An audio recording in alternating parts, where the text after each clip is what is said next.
জাকের ভাই ও বোনেরা, আসসালামু আলাইকুম। চন্দ্রপাড়া পাক দরবার শরীফ ইউটিউব চ্যানেলে আপনাদের সবাইকে জানাই আন্তরিক স্বাগতম।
দেশবাসী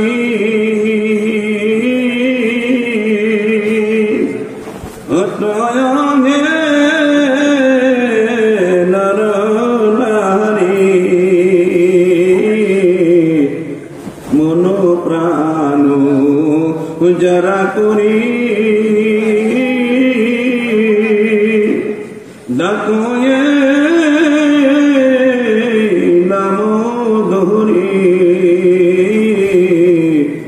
রহমতেরি বরিশালে ধরা হইবে শান্তিময়। রহমতেরি বরিশালে ধরা হইবে শান্তিময়। আল্লাহ ইয়া রহমান ইয়া রাহিম ইয়া আল্লাহ ইয়া রহমান ইয়া রাহিম রহমাতানি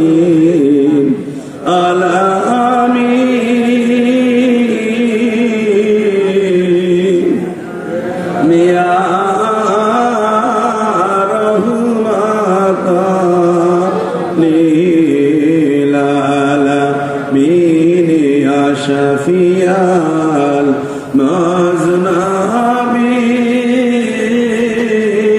مذنبين يا رحمة للعالمين يا الله يا رحمن يا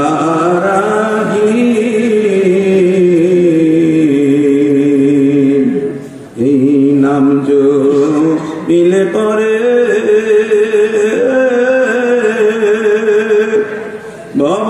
জানা চিরতরে এই নাম জপিলে পরে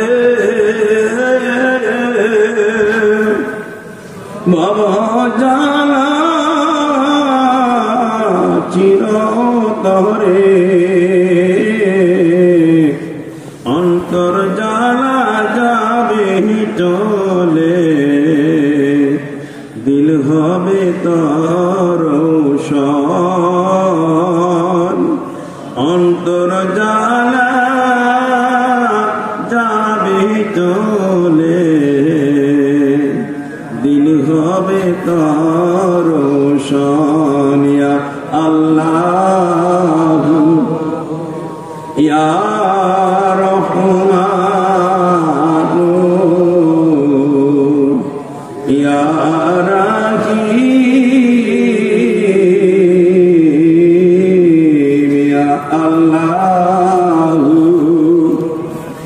ইয়া রহমানু ইয়া রাহিম রহমাতান লিল আলামিন ইয়া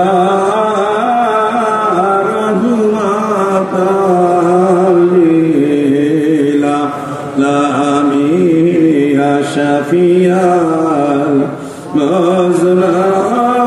مظلومين يا رحمة للعالمين يا الله يا رحمن يا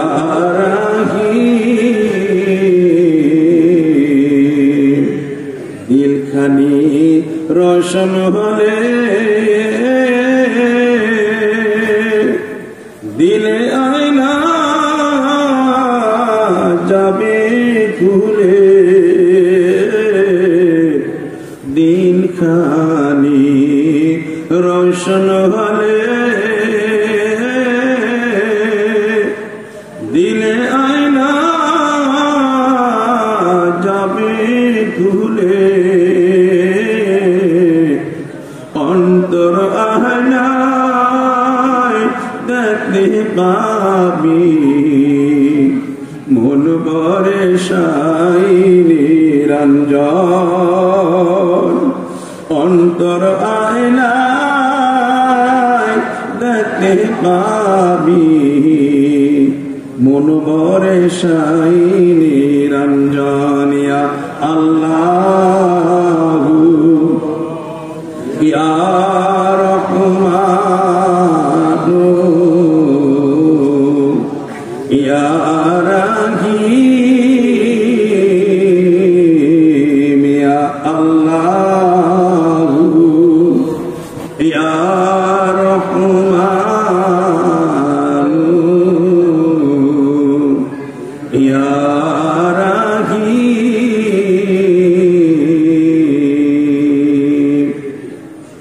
প্রাণের আশিক ও জাকির ভাই বোনেরা, এলাকাবাসী গ্রামবাসী ভাই বোনেরা, অলি প্রেমিক নবী প্রেমিক আমার ভাই বোনেরা, এখন আর ঘুমে থাকার সময় না, রহমতের সময় হয়ে গেছে। এই সময় নিয়ামতুল সময়, গুনাহ মাফের সময়, মাওলার সঙ্গে বান্দার প্রেমের সেতু বন্ধন করে নেওয়ার সময়। এই সময় আল্লাহ রাব্বুল আলামিন বিশ্ববাসীর জন্য রহমতের ভান্ডার খুলে দেয়। আমার আল্লাহ সপ্তম আসমান থেকে প্রথম আসমানে সে অবতীর্ণ হয়। এই জন্য বিশ্বের কোন মহামানব আর মহামনীষী এই রহমতের সময় ঘুমায় না। নবী প্রেমিকেরা রহমতের সময় ঘুমায় না, অলি প্রেমিকেরা রহমতের সময় ঘুমায় না। আল্লাহর পাগলের আশিকেরা এই সময় ঘুমাইতে পারে না। তারা আল্লাহর সন্তুষ্টির জন্য, আল্লাহকে রাজি করার জন্য, আল্লাহর নিয়ামতের শুকরিয়া আদায় করার জন্য আরামের ঘুম ছেড়ে দিয়া মাবুদ মাওলার দরবারে কাঁদে। আল্লাহর প্রিয় নবী, নবীদের নবী, আমার জিন্দা নবী রহমতের সময় ঘুমায় নাই। সারা জীবন তিনি তার উম্মতের মুক্তির জন্য, নাজাতের জন্য, কল্যাণের জন্য আল্লাহর হুজুরে চোখের পানি ফেলে ফেলে কেঁদে গেছেন। আমার জিন্দা পীর দয়াল বাবা চন্দ্রপুরী, তিনি তার হায়াতের জিন্দেগিতে রহমতের সময় ঘুমায় নাই। তিনি সারা জীবন তার মুরিদের কল্যাণের জন্য, মুক্তির জন্য, বিশ্ববাসীর নাজাতের জন্য আরামের ঘুম ছেড়ে দিয়া মাওলার দরবারে কেঁদে গেছেন। আওলাদে রাসূল, রাসূলুল্লাহর প্রতিনিধি আমার দয়াল সূর্যি, তিনি রহমতের সময় ঘুমায় না। আমাদের জন্য, বিশ্ববাসীর জন্য রহমতের সময় আরামের ঘুম ছেড়ে দিয়া মাবুদ মাওলার দরবারে কাঁদে, কারণ এই সময় কাঁদলে আমার আল্লাহ খুশি হয়, রাজি হয়, ওই বান্দার মকসুদ পূর্ণ হয়, ওই বান্দার গুনাহ মাফ হয়, ওই বান্দাকে আমার আল্লাহ কবুল করে নেয়, তার ভাগ্যের পরিবর্তন হয়। আমার আল্লাহ তাকে কবুল আর মঞ্জুর করে নাই। তাই মিয়া ভাইরা কোনো যারা ঘুমে আসেন আরামের ঘুম ছেড়ে দেন, ঘুম থেকে উঠে যান।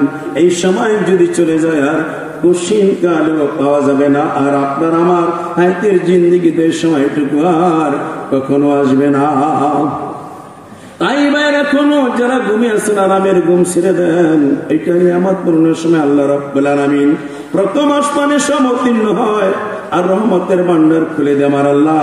তার একদম রহমতের ফেরেশতাদেরকে ডেকে ডেকে মানে আমার ফেরেশতারা, আমি আল্লাহ রহমতের ভান্ডার খুলে দিয়েছি, রহমতের ডালি নিয়া তোমরা দুনিয়ার জমিনের মধ্যে বিচরণ করো, প্রত্যেকটি পাড়া মহল্লায় আমার আশিক পাগল বান্দা বান্দির মধ্যে এই রহমতগুলি বন্টন করে দাও।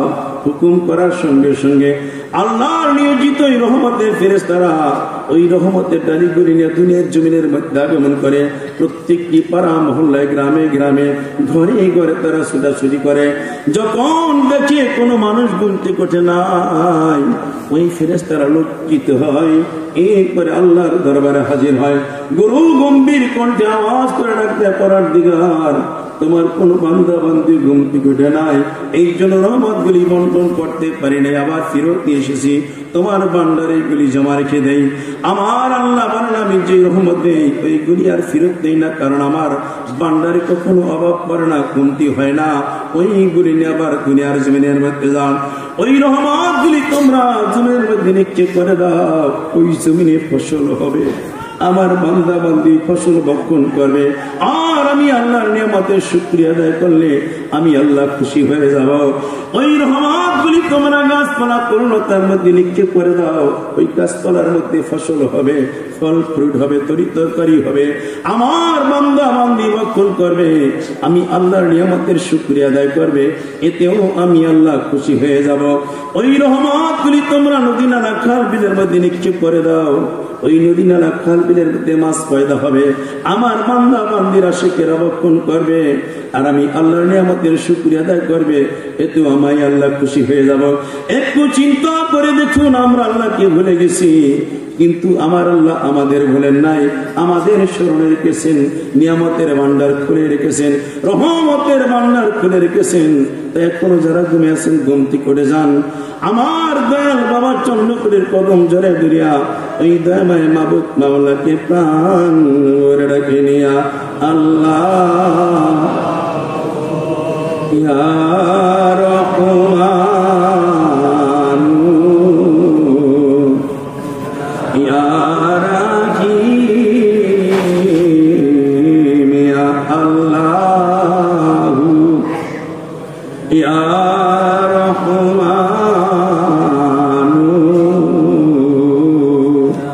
ইয়া রাহিম রহমাতান আলামিন ইয়া রহমাতান লিল আলামিন ইয়া শাফিয়াল মুযনাবিন ইয়া রহমাতান লিল আলামিন ইয়া আল্লাহ ইয়া রহমান ইয়া রাহিম ইয়া আল্লাহ ইয়া রহমান ইয়া রাহিম। এর জন্য আমার নবী বলেন আশরাফু উম্মতি হামালাতিল কুরআনি ওয়া সাহাবুল লাইলি। আল্লাহর নবী বলেন আমার উম্মতের মধ্যে ওই সমস্ত মানুষের মর্যাদা সম্মান মর্তবা আল্লাহর দরবারে বেড়ে যায় যারা কোরআন শিখেছে এবং সেই অনুযায়ী আমল গঠন করেছে। আর যারা শিশুর জনিতে রহমতের সময় ক্রন্দনকারী যারা আরামের ঘুম ছিঁড়ে দিয়ে দিয়া আল্লাহর দরবারে কাঁদে, তাদের মর্যাদা, তাদের সম্মান, তাদের ইজ্জত আল্লাহর দরবারে বেড়ে যায়। যখন কিয়ামত কায়েম হয়ে যাবে, সমস্ত মানুষগুলি একটি ময়দানের মধ্যে একত্রিত করা হবে। এই মানুষগুলি আল্লাহর দরবারে ইয়া নফসি ইয়া নফসি করে কাঁদতে থাকবেন। আল্লাহর পক্ষ থেকে একজন ঘোষণাকারী ঘোষণা করবেন, কি আছো তোমরা? এই মাঠের মধ্যে, ময়দানের মধ্যে শিষ্যর জনিতে রহমতের সময় আল্লাহর হুজুরে কেঁদেছো, ক্রন্দন করেছো, তোমরা আলাদা হয়ে যাও। কোটি কোটি মানুষের মধ্যে হইতে মুষ্টিময় কিছু লোক আলাদা হবে। এইবারে ঘোষণাকারী আবার ঘোষণা করবে, আল্লাহ রব্বুল আলামিন তোমাদের ক্রন্দন কবুল করেছেন, চোখের পানি মঞ্জুর করেছেন। এখন আল্লাহ পাক বিনা হিসাবে জান্নাতে যাওয়ার জন্য তোমাদের অনুমতি দিয়েছে। তোমরা হাসি মুখে আহলান সাহলান মারহাবা বলতে বলতে তোমাদের এই জান্নাতে চলে যাও। ওই লোকগুলি আনন্দিত হয়ে যাবেন, আল্লাহর নিয়ামতের শুকরিয়া আদায় করবে, আহলান সাহলান মারহাবা বলতে বলতে তারা জান্নাতে চলে যাবে। একটু চিন্তা করে দেখুন, যারা শিশুর জনিতে রহমতের সময় ক্রন্দন করে, আল্লাহর দরবারে কান্নাকাটি করে, তাদের মর্যাদা, তাদের সম্মান আল্লাহর দরবারে বেড়ে যায়। কিয়ামতের ময়দানে বিনা হিসাবে তারা জান্নাতি হয়ে যাবে। এই শিক্ষা আমার নবী দিয়ে গেছেন, এই শিক্ষা যুগ যুগান্তর আল্লাহর ওলিরা শিক্ষা দিয়ে গেছেন, এই শিক্ষা আমার দয়াল বাবা চন্দ্রপুরী দিয়ে গেছেন, এই শিক্ষা আমার দয়াল শিরজি আমাদের দিয়েছেন যে আপনারা কোনোদিন শিশুর জনিতে রহমতের সময় ঘুমিয়ে থাকবেন না। কারণ খাজা বামায়াতপুরী তার পাক বাণীতে বলেছেন, বিশ্ববাসী তোমরা যদি দুনিয়ার আযাব গজব থেকে বাঁচতে চাও, দুনিয়ার জয় জামেলা থেকে বাঁচতে চাও, রোগ থেকে মুক্তি নিতে চাও, অভাব অনটন থেকে নিজেকে হেফাজত করতে চাও, ভাগ্যের পরিবর্তন করতে চাও, রহমতের সময় আরামের ঘুম ছিঁড়ে দিয়া দিয়া আল্লাহর দরবারে কাঁদো, তোমাদের কান্না কবুল হবে, ভাগ্যের পরিবর্তন হবে, গুনাহ মাফ হবে। কিয়ামতের ময়দানে বিনা হিসাবে জান্নাতে দেওয়ার সুযোগ হয়ে যাবে। তাই মিয়া ভাইরা, কোনো যারা ঘুমে আছেন আরামের ঘুম ছেড়ে দেন, ঘুম থেকে উঠে যান, আমার দয়াল বাবার কদম জড়িয়া ধরিয়া ওই দয়াময় বাবুদ মাওলাকে আবার একটু প্রাণ ভরে ডাকে নিয়া, আল্লাহ ইয়া রহমানু ইয়া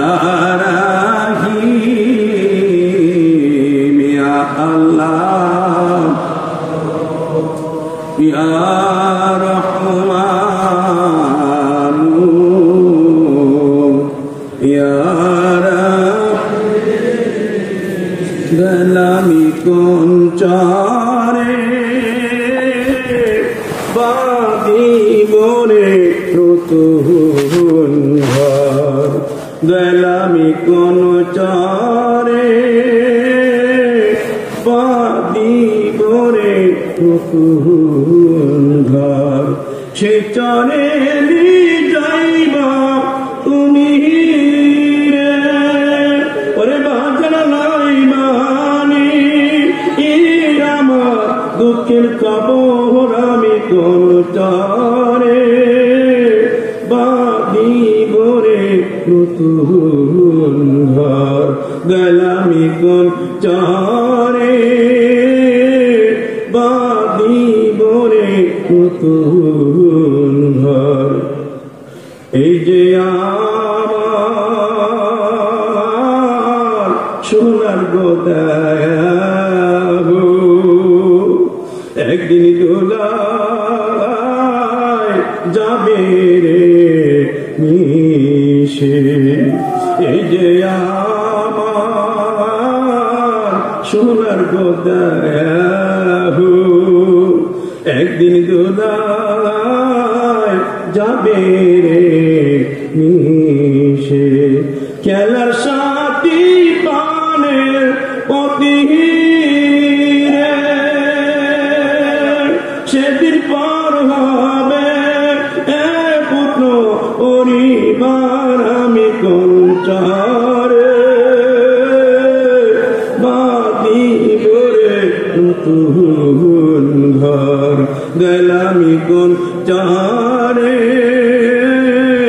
বাঁধিব রে নতুন ঘর, সে চারে নিয়ে যাইবা তুমি রে।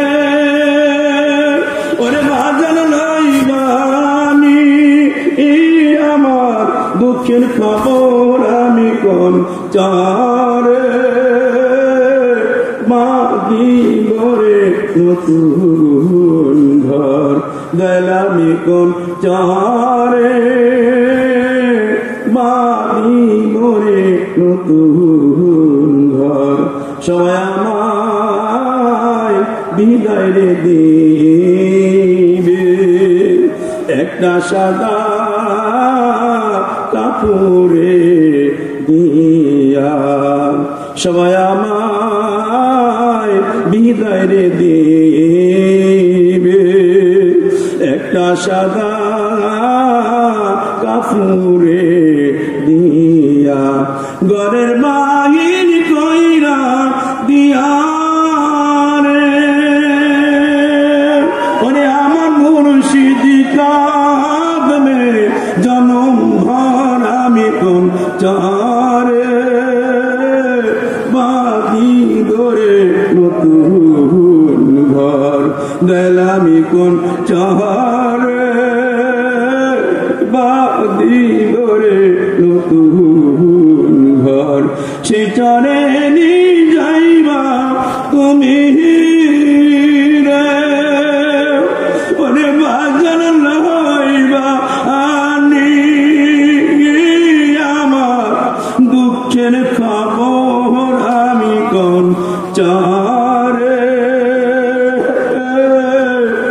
বাঁধিব রে নতুন ঘর। ইয়া আল্লাহু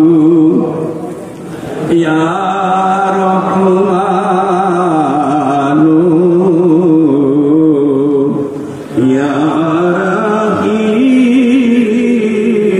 রহিম, ইয়া আল্লাহু ইয়া রহমানু ইয়া রহিম। আল্লাহ তার মধ্যে একজন খাদেম ছিল, ইহুদির ছেলে। আল্লাহর পেয়ারা নবী যখন মসজিদে নামাজে যাইতেন, মসজিদে তিনি প্রবেশ করতেন আর জুতা মুবারক রেখে যাইতেন, আর ওই ছোট্ট ছেলেটা হুজুরের জুতা নিয়ে বুকের মধ্যে জড়িয়ে রাখতেন, চুমা খাইতেন। এইভাবে কিছুদিন করার পর আর একদিন যখন নবীজি মসজিদে যাবেন, ওই ছেলেটার সামনে দাঁড়িয়ে গেছে। এমন সময় একজন সাহাবী বলেন, হুজুর এই ছেলেটা ইহুদির ছেলে। আল্লাহর নবী বললেন, আমি জানি ইহুদির ছেলে, তুমি ওর কোনো কাজে বাধা দিবে না, ওর কাজকে করতে দাও। এইভাবে অনেক দিন পর্যন্ত আল্লাহর নবী ওই জুতা মোবারক ছেলেটা বুকের মধ্যে জড়িয়ে রাখতো, চুমা খাইতো, নিজের গায়ের জামা দিয়া মুছে পরিষ্কার করে আল্লাহর নবীর কদমে পরিয়ে দিতেন। হঠাৎ করে ছেলেটার মসজিদে আসে না। আল্লাহর নবী জানতেছেন আবু বকর ওই ছোট্ট ছেলেটাকে তো আর দেখে না, কারণ কি? আবু বকর বলেন, হুজুর আমি একটু সংবাদ পেয়েছি, ওই ছেলেটা সুস্থ, কয়েকদিন যাবত জ্বরের জন্য আসতে পারে না। আমার নবী বললেন, আমি ওই বাড়িতে যাব, ওই ছেলেটাকে দেখার জন্য আমার যাইতে হবে, ওই ইহুদির বাড়িতে একটা সংবাদ দিয়ে দাও। আল্লাহর নবীর হুকুমে একজন সাহাবী পাঠানো হলো। ওই সাহাবী ইহুদির বাড়িতে গিয়ে বলে, ইহুদি তোমার বাড়িতে আমার নবী তোমার ছেলেকে দেখার জন্য আসবে। ইহুদি আবেগে আনন্দে হাউমাউ করে কেঁদে উঠলেন। তিনি কেঁদে কেঁদে বললেন, আমার ছেলে কয়েকদিন যাবত অসুস্থ, আমি মোহাম্মদের ধর্ম গ্রহণ করি না, বিরোধিতা করি, অথচ মোহাম্মদ আমার ছেলেকে দেখার জন্য আসবে। এর চাইতে বলন্দ নসিব, এর চাইতে সৌভাগ্য আমার জীবনে আর কিছুই হইতে পারে না। সুন্দর করে বাড়ি জানু মুসাবিয়ে রাখলেন। আল্লাহর নবী তার কয়েকজন সাহাবীদেরকে নিয়ে ইহুদির বাড়িতে গেলেন। দরজায় পা রেখে দেখলেন আজরাইল বসে আছে। আমার নবী ইয়া হাবিবাল্লাহ, আল্লাহর হুকুমে এসেছি, এই ছেলেটার হায়াত শেষ হয়ে গেছে, এখন সে মারা যাবে, তার রূহ কবজ করার জন্য আমি আসছি। আমার নবী বললেন না, করা যাবে না, তুমি চলে যাও। আজরাইল বলেন, হুজুর আমি আপনার হুকুম পালন করব না, আমি আল্লাহটা পালন করব। নবীজি বলেন, তুমি আল্লাহর কাছে জিজ্ঞাসা করে নাও কি করতে হবে। এইবার আজরাইল একটা করার দিকে নাম, তোমার হাবিব তোমার দোস্ত এই ছেলেটার রূহ কবজ করতে নিষেধ করতেছে, আমি এখন কি করব? তোমার হুকুম পালন করব না, তোমার হাবিবের দোস্তের হুকুম পালন করব। আমার আল্লাহ রাব্বুল আলামিন, আমার বন্ধুর সঙ্গে কোন রকম বেয়াদবি যাতে না হয়, বেয়াদবি করা যাবে না, আমার বন্ধু যা বলে তাই হবে, আমার হুকুম চলবে না।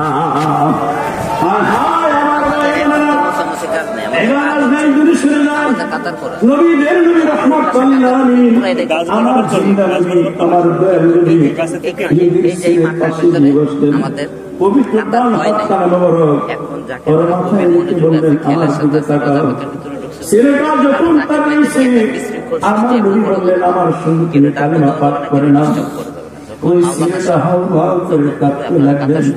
একবার আমার নবীর দিকে তাকায়, আর একবার তার বাবা মায়ের দিকে তাকায়।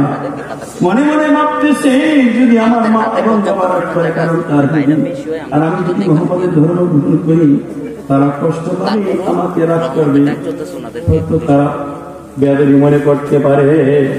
এই জন্য একবার নবীর দিকে তাকায়, আর একবার তার মায়ের দিকে বাবার দিকে তাকায়। আমার নবী আবারও বললেন, তুমি কালেমা পড়ে নাও। ওই ছেলেটা কান্দে, আমার মা বাবার দিকে তাকায়, আবার আমার নবীর চেহারা মোবারকের দিকে তাকায়, দুই চোখ দিয়ে বেয়ে পানি পড়তেছে। আবারও আমার নবী বললেন, তুমি কালেমা পাঠ করে নাও। ছেলেটা তার বাবার দিকে তাকাইছে, এগুলি বলতেছে, বাবা আর দেরি করা যাবে না, আমাদের দিকে তাকাইও না, মোহাম্মদ রাসূলুল্লাহ যা বলে তাই তুমি শোনো, তাই তুমি গ্রহণ করো।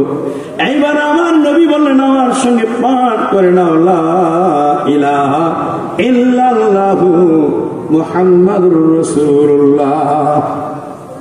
এবার ছেলেটা এই পবিত্র কালেমা শরীফ পাঠ করলেন, অর্থাৎ মুসলমান হয়ে গেল।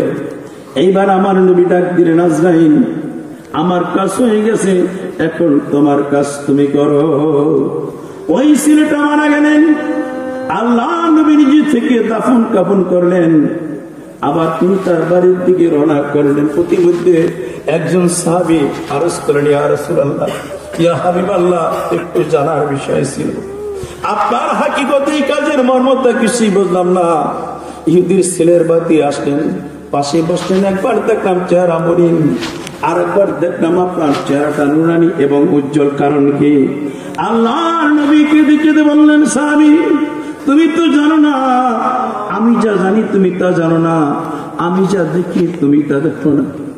ওই ছেলেটা ইসলাম গ্রহণ করে নাই, কালেমা পড়ে নাই, ঈমান মানে নাই, নামাজ পড়ে নাই, রোজা রাখে নাই, হজ করে নাই, যাকাতও দেয় নাই, কিন্তু আমি নবী মুহাম্মদ রাসূলুল্লাহকে ভালোবেসেছে, আমাকে ভালোবেসে আমার গোলামি করে, আমার জুতা চুমা খেয়ে বুকে জড়িয়ে ধরে একটা ছেলে জাহান্নামী হয়ে যায়, এইটা আমি হতে দিতে পারি না, এইটা হতে পারে না। এই জন্য আমি এই ছেলের কাছে ছুটে আসি, তাকে কালেমা পড়াইলাম এবং ঈমান নিয়ে কবরে যাওয়ার জন্য সুযোগ করে দিলাম, যাতে সে আমার সঙ্গী হয়, আমার সাহাবীদের সঙ্গী হয়, কিয়ামতের ময়দানে মুমিনদের সঙ্গী হয়, আমার সঙ্গে জান্নাতবাসী হয়। এই সুযোগটুকু করে দেওয়ার জন্য আমি তার কাছে ছুটে আসি। আমাকে ভালোবেসে, আমাকে মহব্বত করে এবং আমার গোলামি করে কেউ কোনোদিন জাহান্নামী হবে না, হইতেও পারে না। একটু চিন্তা করে দেখুন, নামাজ পড়ে নাই, রোজাও রাখে না, ইসলামের কোনো হুকুম পালন করে নাই, শুধু নবীর ভালোবাসা তার দিলের মধ্যে ছিল, নবীর ইশক তার অন্তরে থাকার কারণে, ওই জুতায় চুমা খাওয়ার কারণে, ওই জুতার দুলি বুকের মধ্যে নেওয়ার কারণে আমার নবী তাকে জান্নাতে যাওয়ার সুযোগ করে দিলেন। ওই নবীর আওলাদ আওলাদের রাসূল আমার দয়াল বাবার কদম জোরে ধরিয়া ওই দয়াময় মাওলা কাবার একটু প্রাণ ভরে ডাকে নিয়া আল্লাহ ইয়া রহমান ইয়া রাহিম ইয়া আল্লাহ ইয়া রহমান ইয়া শের জামানায় লইয়া পারেন তোহরি তুমি আসিলারে ও বাবা শের জামানায় লইয়া পারের তোরি তোমার ওই কদমে নূরের জ্যোতি করে ঝিলিমিলি তুমি আসিলারে ও বাবা শের জামানায় লইয়া পারের তোরি এসে তুমি কহরে নঙ্গর পদ্মা নদীর পারে গো বাবা পদ্মা নদীর পারে আবার বাঁধিলে ঘর ঠাকুরের চার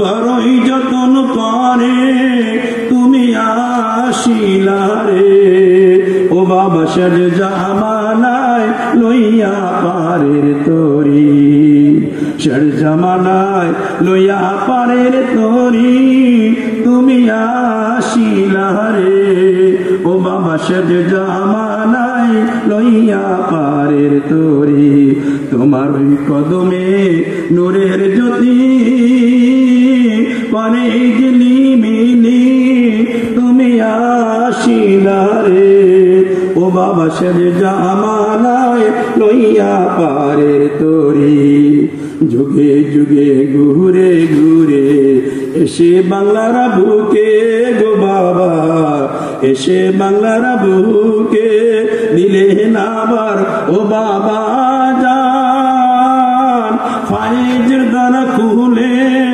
তুমি আসিলারে ও বাবা শের জামানায় লইয়া পারে তোরি তোমার ছবি নূরের রবি বিজলি সিমকায় গো বাবা বিজলি চমকায় আদার কেটে প্রভাতে এলো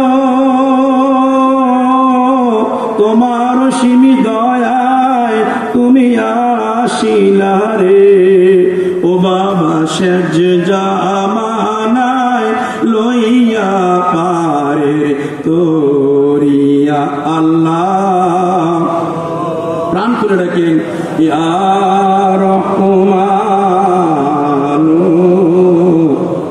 ইয়া রাহিম ইয়া আল্লাহ ইয়া রহমান ইয়া রাহিম আমার বাবার দরবারে একজন জাকির ভাই ছিলেন তিনি অনেক বছর মতো আনসার ডিউটি করেছে ফরিদপুর ইউনিটের সদরপুর থানার বাড়ি হঠাৎ করে ভাই অসুস্থ হয়ে গেছে স্ট্রোক করেছে কিছুদিন ফরিদপুর মেডিকেল হাসপাতালেও ছিলেন এরপর একটু সুস্থ হওয়ার পর আমার দেন সুজির কাছে বলেন বাবা আমি অসুস্থ শামীরুস বাবার আমাকে সম্পূর্ণ সুস্থ করে দাও যেন আমি আগের মতো খেদমত করতে পারি সজ্জি বললেন আল্লাহ যা করেছে ভালোই করেছে এইটা আল্লাহর ইচ্ছা আল্লাহ যেই পথে রাজি থাকে ওই পথেও আপনার রাজি থাকতে হবে যেটা হয়েছে কষ্ট নেওয়া যাবে না এরপরে শুকরিয়া আদায় করতে হবে আল্লাহর দরবারে শিশুরকে নিতে করতে হবে যাতে ঈমান নিয়া কবরে যাইতে পারে এতে বোঝা গেল ওই লোকটা ওই বেশি দিন আর বাঁচবে না ওই জাকের ভাই মন বলল না উনি বেজার মুখে মনে কষ্ট নিয়ে চলে গেলেন তিনি বলেন আমি তরিকা ছেড়ে দিলাম কারণ যেই দরবার শরীফে 20 বছর গোলামি করেও আমি সুস্থ থাকতে পারলাম না ওই তরিকার থাকবো না সামনে উসমান কালকা শরীফের সভাপতি সেক্রেটারি একজন আঞ্চলিক প্রতিনিধি ভাই ওই বাড়িতে গেলেন ভাই সামনে তুরস্তাক এখন কত খ্যাতবোধ দিবে বলেন? উনি বলেন আমি তরিকা সাইরা দিছি, অন্য কোনো কথা যদি থাকে বলো, আমি আর চন্দ্রকোনায় কোনো খ্যাতবোধ দিব না, দরবারে আর যাবো না, আমি তরিকা ছেড়ে দিয়া আসছি, আর ওই তরিকায় থাকবো না। ওই ভাইরা বুঝাই নেন, উনি বোঝে না। এইবার বললাম অন্য বিষয় বলতে পারেন, তরিকতের বিষয় না। অর্থাৎ উনি বলেন আমি আর তরিকা করবো না। ভাইরা লজ্জিত হয়ে চলে গেছে। যেই দিন ইসলাম অনুষ্ঠিত হলো শিশুর জনিতে রহমতের টাকের একটু আগে, ওই সাকির ভাই ঘুমিয়ে আছে, স্বপ্ন জেগে দেখতে পাই তিনি কোথাও যেন যাইতেছে। কিছু দূর যাওয়ার পরে দেখলো দুইটা রাস্তা, একটা ডান দিকে আর একটা বাম দিকে। উনি বামের রাস্তায় চলছে। কয়েক কদম যখন সামনে গেছে দেখতে পাইলেন আমার দেন সূর্যি এই রাস্তার পাশে দাঁড়ানো। সূর্যি জিজ্ঞাসা করেন আপনি কোথায় যান? ওই জাকির ভাই বলল আমি সামনের দিকে যাব। সূর্যি বলেন এটা ভুল পথ, এই পথে যাওয়া যাবে না। উনি বলেন আমি এই রাস্তায় যাব। সূর্যি বলেন না, এইটা ভুল পথ, এই রাস্তা আমি আপনাকে যেতে দিব না, ডান দিকে যান। ওই লোকটা আবার বলতেছে আমি এই রাস্তায় যাব, ওই দিকে যাব না। সূর্যি একটু ধমক দিয়ে বললেন চন্দ্রপুরীর দরবার একটা লোক গোলামি করে খ্যাতবোধ করে জাহান্নামী হয়ে যাবে, ভুল পথে চলে যাবে, এইটা আমি কখনো হতে দিতে পারি না, আর আমি ওইটা হইতে দিব না। আপনি ডানে রাস্তা দিয়ে যান, বাম দিকে যাওয়া যাবে না। যখন ধমক দিছে উনি বললেন আমার হৃদয়টা কম্পিত হয়ে উঠছে, হৃদয়টা ভয় কেঁপে উঠছে। আমি আর দেরি করি নাই, ভয়তে কাঁপতে কাঁপতে ডানে রাস্তা দিয়ে চলছি। অর্থাৎ সূর্য আমাকে বাধা দিয়েছেন, ফিরিয়ে দিয়েছেন। কিছু দূর যাওয়ার পরে দেখতে পেলাম আমি নতুন একটা জায়গার মধ্যে প্রবেশ করেছি। এত সুন্দর জায়গা, পরিবেশ সাজানো গোছানো, কোনদিন দেখি নাই। ঘানে গ্রানে মনটা ভরে গেছে, ফুলে ফলে সাজানো এত সুন্দর দৃশ্য আমার চোখে আর কোনোদিন দেখি নাই। এই দৃশ্য দেখে হৃদয় গলে যায়, অন্তর নরম হয়। যে দৃশ্য দেখে দুনিয়ার সব কিছু মানুষ বলে থাকতে পারে, মানে কি জায়গার মধ্যে আমি যখন গেছি আবেগে আমি চোখে পানি সেরে সেরে কাঁদতেছি। আল্লাহ আমি কোথায় আসলাম কিছুই তো জানি না। আমার দেয়াল সূর্যি বাধা দিয়া আমাকে এই পথে পাঠাইলেন, এই জায়গা আমি খুঁজে পাইলাম, কিন্তু এটা কোথায় আসলাম এই আমি জানি না। এমন সময় দেখতে পেলাম নুরানি উজ্জ্বল চেহারা মোবারকের একজন বুজুর্গ ব্যক্তি আমার সামনে দাঁড়িয়ে মুসকিয়াছিনা বলছে তুমি না চন্দ্রপুরীর তরিকা গ্রহণ করেছো, ওই দরবারে খ্যাতবোধ আর গোলামি করেছো। এই খ্যাতবোধ করার কারণে, গোলামি করার কারণে আল্লাহ রাব্বুল আলামিন তোমার জন্য এই জান্নাতের বাগান সৃষ্টি করে রাখছে। এটা তোমার থাকার জায়গা, তোমার এই জায়গাটা নির্ধারণ করা হয়ে গেছে। এইটা দেখার পর আমার হৃদয় জুড়িয়ে গেছে। আমি আমাকে কাঁদতেছি, লোকটা চলে গেলেন। এবার আবার নিজেকে শান্ত করলাম, স্বাভাবিক অবস্থা হইলাম। এই স্বপ্ন যুগের কথাই ভাবলাম। আমি মনে মনে চিন্তা করলাম এখানে তো আমার সূর্য আমাকে পাঠালেন, এখন আমি যে জায়গায় যেতে চাইছিলাম ওই জায়গায় কি আছে একটু দেখতে হবে। ওখান থেকে নিয়ে আসলাম।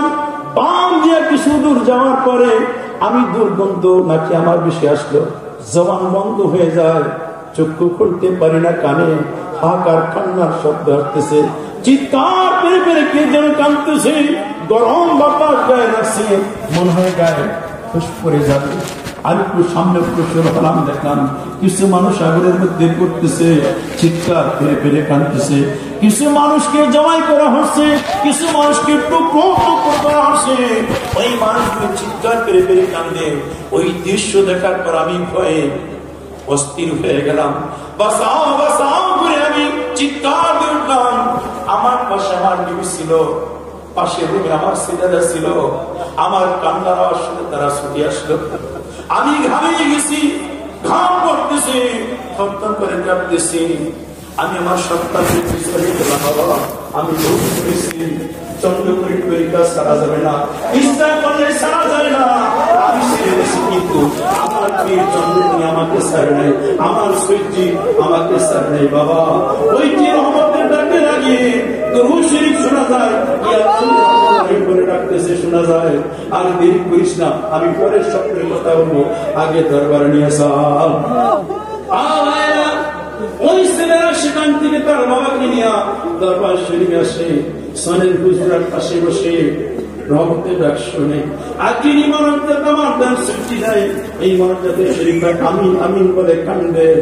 এরপরে সকালবেলা বাড়ি যায়, কয়েকদিন পর আমার সূর্যের কদিন আবার ছুটি আসলেন, গরম বলে নিয়া চোখের পানি ছেড়ে কাঁদতেছে। সূর্যি জিজ্ঞাসা করেন আপনার কি হয়েছে, খুলি বলেন। ওই জাতির বাইক কেঁদে বলেন বাবা আমি ভুল করেছি, ক্ষমা করে দেন, সত্যের কথা বলেন। সূর্যি একটু নিঃশ্বাস দেওয়া বলেন, আর ভুল করা যাবে না, ভুল পথে যাওয়া যাবে না, রসাপাকে ক্ষমা চালার কান্না কাটি পারেন যেন আল্লাহ ক্ষমা করে। শেষ রাত্রে কাঁদবেন যেন নিয়ে কবরে যাওয়া যায়। আবার একটু চিন্তা করে দেখুন আমরা মসজিদকে ভুলে গেছি, কিন্তু আমার মুর্শিদ আমাদের ভুলেন নাই। আজও আমার মুর্শিদ চন্দ্র করি আমাদের নাজাতের জন্য, মুক্তির জন্য আল্লাহর হুজুরে কাঁদে। আমরা বলে গেল আমার পীর আমাদের ভরে না। ওই নদীর কদম জরে দেন সুখের পানি নজর দিয়া দয়াময় মাবুদ মাওলাকে আবার একটু প্রাণ ভরে রাখে নিয়া আল্লাহ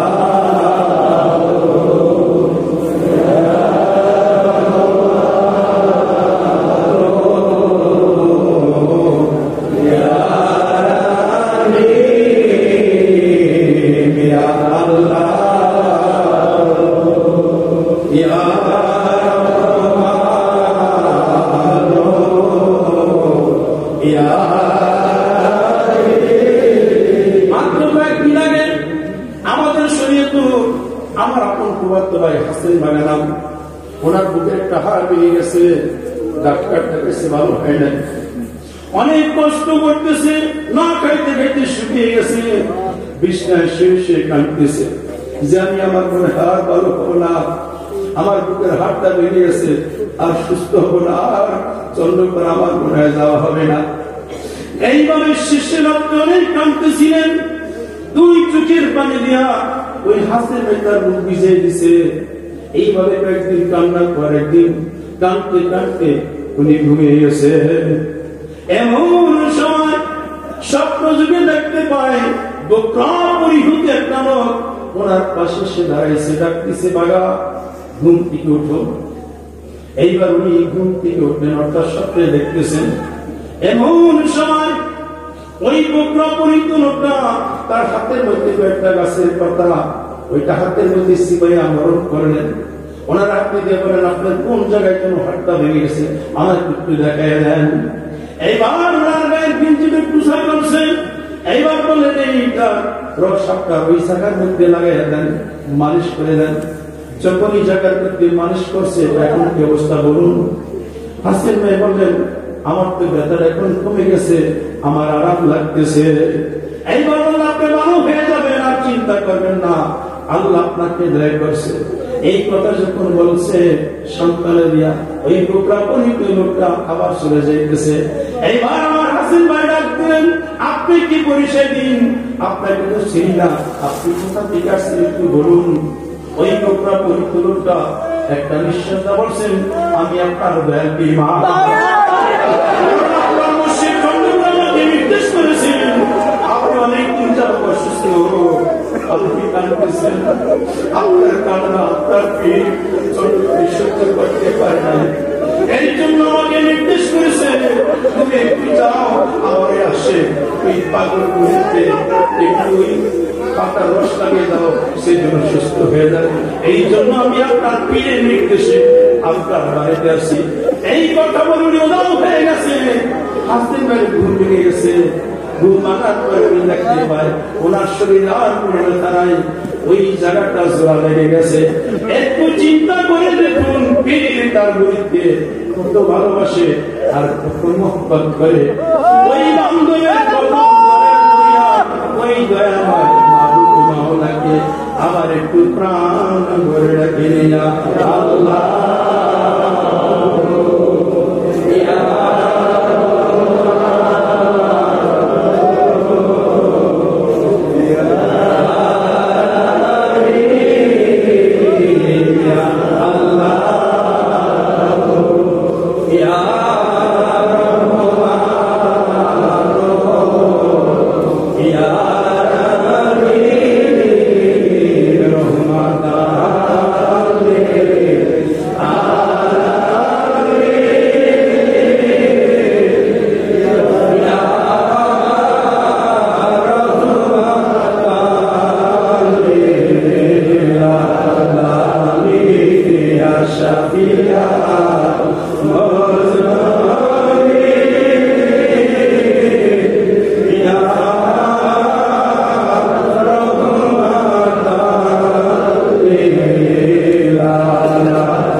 আর্থিক অবস্থা ভালো না, খুব নিঃস্ব হয়ে গেছে, বাড়িতে অভাব দেখা দিয়েছে। এই জন্য বড় আসামিয়া আমার বাবার দরবারে আসছে। এসে দেখতে পেলেন বাবা যান সনের হুজরায় জাকির ভাইদের নিয়ে কথা বলতেছে। উনিও দাঁড়ালেন, ওনাকে দেখে বাবা যান আমজাদ ভাইকে ডাকতে বললেন, আমজাদ মিয়া গোডাউনে চাল আছে কিনা? আমজাদ ভাই বলেন, বাবা চাল ফুরিয়ে গেছে, চাল তো এখন নাই। বাবা যান জানতে চাইলেন, আপনার 5 টাকা আছে? আমজাদ ভাই বলেন, না বাবা 5 টাকাও নাই। বাবা যান বলেন, তাহলে জাকির ভাইকে খাওয়াবেন কি? এই জাকির ভাই এই কথা শুনলো, উনি এখন নিজেকে প্রশ্ন করতেছে, আমি আসলাম আমার দুঃখের কথা বলতে, অভাবের কথা বলতে। এসে শুনলাম বাবার দরবারে চাল নাই, 5 টাকা নাই। আমার পীরের দরবারে যাতে না খেয়ে যাবে এটা হইতে পারে না। তিনি আমার বাড়িতে চলে গেলেন। ওনার একটা 70 টিনের ঘর ছিল, রাতের ভিতরে টিনের ঘর উনি বিক্রি করে দিচ্ছেন 2000 টাকা। ওই সময় 500 টাকা 1000 টাকা নোট ছিল না। যেই লোকটা কিনছে 5 টাকা 10 টাকা 2 টাকা কিছু সিকি আদমি পয়সা একটা টুকরা হয়ে গেছে। পরের দিন ওনার স্ত্রীকে ওনার ছেলেকে তোমাদের বাড়িতে চলে যাও, আমি ঘরটা বিক্রি করে দিছি, যার কাছে বেশি এটা নিয়ে যাবে। টাকা কোনো জায়গা নাই, কারণ আমার বাবার দরবারে যেতে পারে না পেয়ে যাবে, এইখানে হইতে দিব না। আমার একটু চিন্তা করে দেখুন, আপন মসজিদ কত ভালোবাসে, টাকা বিরাবাটি এটা বাড়িটা বিক্রি করে দিয়েছে। উনি খুশি হবেন, ঠিক আছে, এতে কোনো অসুবিধা নেই, আর বাপের বাড়ি চলে গেছে। ওই জাকির ভাই পরের দিন টাকা নিয়ে একটা টুকরা বান্ধা গামছার গিফটে বান্ধা দরবার হাজির হয়ে গেছে। আমরা দেখতে বললাম, আমজাদ ভাই তোমার 5 টাকা নাই, বাবার গোডাউনে চাল নাই, এই যে টাকা নিয়ে আসছি চাল কিনে আনো। আমজাদ ভাই বলেন, এটা আমি রাখতে পারবো না, বাবার কাছে যা। ও ভাইরা কিছু সময় পর দেওয়ার বাবার সঙ্গে করি, হাতে বেতের লাঠি, চোখে কালো প্রেমের চশমা, মাথায় গোলটুপি, পরনে সাদা পাঞ্জাবি, মুখে কাসমা গাদারি, ওই নূরের পুতুল বাইর হয়েছে। হাঁটতে হাঁটতে সনের হুজরার দিকে রওনা হয়েছে। ওই জাকির ভাইয়ের সামনে যা দাঁড়িয়েছে, বাবা যদি মাফ করে নেন। বাবা যখন এটা দেখি বলুন, বাবা আপনি কবুল করে নেন। ওই লোকটা বলতেছে, বাবা আপনি গ্রহণ করুন। বাবা যান বললেন, কি জিনিস সেটা বলুন। উনি বলতেছে, আপনি কবুল করে নেন। আমার জিজ্ঞাসা করে ব্যক্তি একটু আপনি বলুন। ওই লোকটা খুশি ঘটনা বলতেছে, বাবা কবুল করে নেন। এইবার বাবা যান বলেন, ঠিক আছে আমি কবুল করে নিলাম। বলেন এটার মধ্যে কি আছে?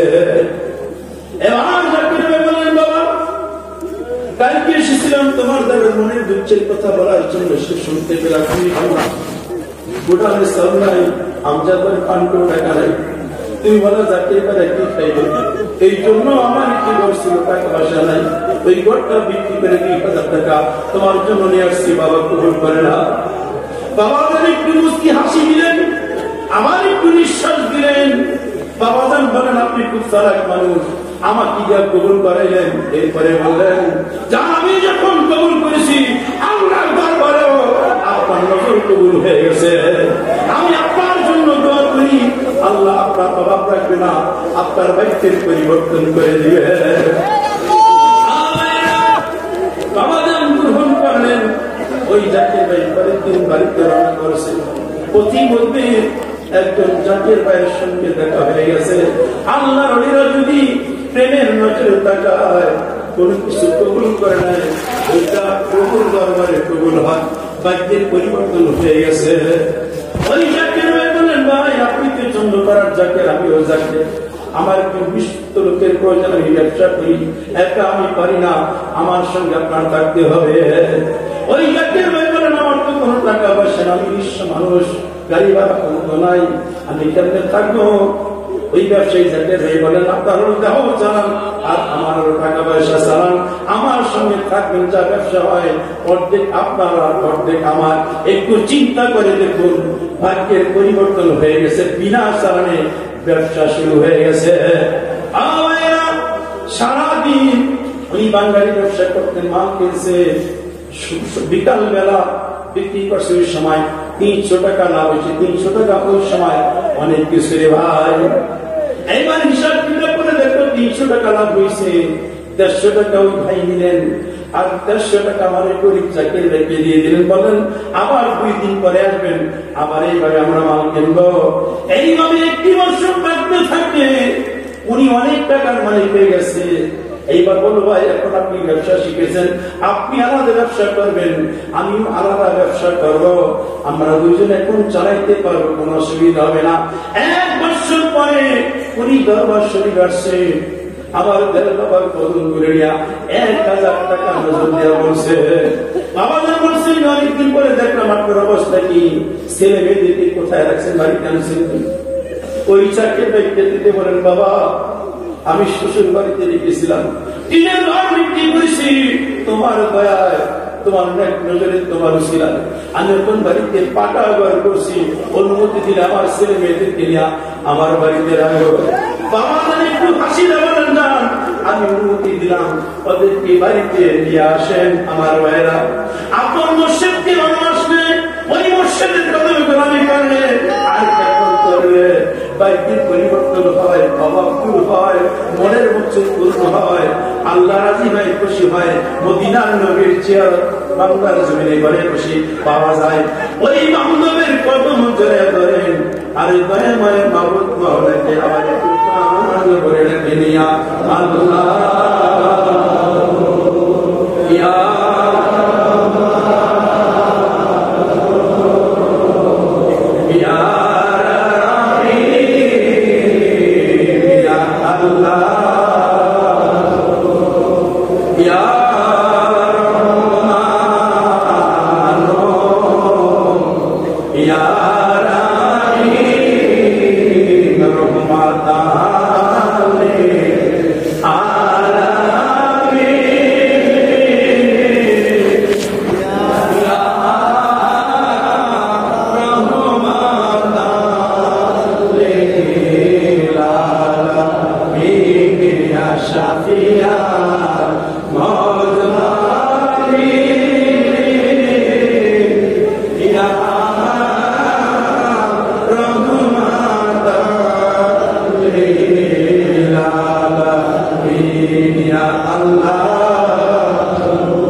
বাবাজান বিদায় দিতেন। বাবাজান একটা বেতের মোড়াতে বসতেন, আর চাকরির বাইরে কদম মুসি করে করে বিদায় নিতেন। বিদায় ঘোষণা হয়ে গেছে, দয়াল বাবা চন্দ্রপুরী চাকরির বাইরে কদম মুসি দেওয়ার জন্য বেতের মোড়াতে বসছেন, আর বাইরা লাইন ধরে আদরের সঙ্গে দাঁড়িয়ে গেছে। হাল চন্দ্র অনেকে কান্নাকাটি করে চিৎকার করতেছে। আমার ভাইরা, জাজিরা শরীয়তপুর কাজিরহাটের একজন জাকির ভাই, অভাবী মানুষ, উনিও লাইনে দাঁড়াইছে, কদম মুসি করার জন্য কাছাকাছি আসছে, আবার উনি চলে যায়, কদম মুসি করে না। 1 বার 2 বার পর্যন্ত আসা যাওয়া করছে। দ্বিতীয়বার যখন আসছে, বাবা ডাক্তার কাছে নিয়ে আপনি দাঁড়াইছেন, আমি দেখতে পেলাম আপনার কাছে এসে চলে যান, কারণ কি? ওই জাকির ভাই চক্ষু বন্ধ করে কেঁদে বসছে, বাবা আমি কত মানুষ, আমি আপনার কাছে আসি, কিন্তু কত মুসিবত করতে পারো আমার বাবা। আমি আপনাকে কেমন করে 1 টাকা নজর দিব, এর বেশি দিতে পারবো না, এই জন্য 1 টাকা নিয়ে আসছি। বাবাজান বললেন, আমার কাছে দেন 1 টাকা না, আমার কাছে এটা হালাল রিজিক, আপনার লক্ষ কোটি টাকার চাইতে মূল্যবান। ভাইয়ের আমার, ওই দুরুদির কদম জানে জানেন, অন্যায় বিনয় করে কেন্দ্রে কেন্দ্রে বলেন, দুরুদি বন্ধ বাবাজান, আমরা হতভাগা গুনাহগার, জীবন ভর গুনাহ করিয়াছি, অন্যায় অপরাধ করিয়াছি, গুনাহে গুনাহে দিল কলুষিত করে ফেলেছি। উপায় মতো না পায়া ক্ষমা পাওয়ার আশায় তোমার কদমে হাজির হয়ে গেছি।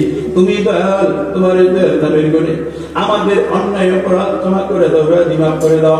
মরির সন্তান বলে কবুল করে নাও, তোমার পাক দিলের সঙ্গে আমাদের নাপাক দিল মিশাইয়া নাও। এইভাবে বিনয় করে কেন্দ্রে কেন্দ্রে ওই দুরুদি বান্ধব বাবাদের পাক দিলের সঙ্গে দিল মিশা চলে যান। বিশ্ব শান্তির মহাসাধক শাহান সাহেব দিরিগত খাজানে রহমতের হুজুরে তার পাক দিলের সঙ্গে দিল মিশা খেয়াল করেন, কুতুল আক্তাব নেমে মাখুন জোহরা কালাম দরবার আল্লাহর তাইতি মদদাসিয়া নিচের দিলে পড়েছে। তারপর চলে যান মরনা শাস বিসুদ অজদরি রহমতের হুজুরে তার পাক দিলের সঙ্গে দিল মিশা চলে যান মরনা শাস বিসুদ ফতলি রহমতের হুজুরে তার পাক দিলের সঙ্গে দিল মিশা চলে যান মরনা শাস বিসুদ ফতলি হুজুরে তার পাক দিলের সঙ্গে দিল মিশা চলে যান তরিকতের বাদশা তরিকতের ইমাম শেখ আহমদ তার পিছনে মুজাদ্দিদ তার পিছনে পাক দিলের বিনয় করে কেন্দ্রে কেন্দ্রে তার পাক দিলের সঙ্গে দিল মিশা চলে যান সোনার মদিনা শেখের বালাগানা পাপী তাবি গুনাহগার উম্মতের কান্ডারি রাহমাতুল লিল আলামিন দয়া করে নবীজির রওজা মুবারকে, যেই নবীজি সারা জীবন উম্মতের মুক্তির জন্য সিজদায় করে করে মাওলার দরবারে কাঁদছেন। আজ আমার নবী উম্মত বলেন নাই, মদিনার রওজায় কাঁদতেছেন। ওই রওজা মুবারকে ছাপায়া করেন দরুদি নবীজির কদম মুবারক জড়াই জড়াই কেন্দ্রে কেন্দ্রে বলে, নবীজি আমরা দেশে কান্নার গুনাহগার এমন কোন সাধন বর্জন নাই, জানি আপনার পাক চরণে হাজির হও। তাই আপনার প্রতিনিধি চন্দ্রপুরের সেখানে হাজির আপনার প্রতিনিধির খাতির আমাদের ক্ষমা করেন, আপনার উম্মত বলে কবুল করে নেন, আপনার মহান দিল মোবারকের সাথে এই গুনাহগারদের দিল মিশিয়ে নেন। এই বাবুরা বিনয় করে কেন্দ্রে কেন্দ্রে ওই দরদি বান্ধব নবীজির পাক দিলের সঙ্গে মিশিয়া ওই দরদি বান্ধব নবীজিকে আল্লাহর দেয়া কেতাবি নাম করে রাখলেন রহমান।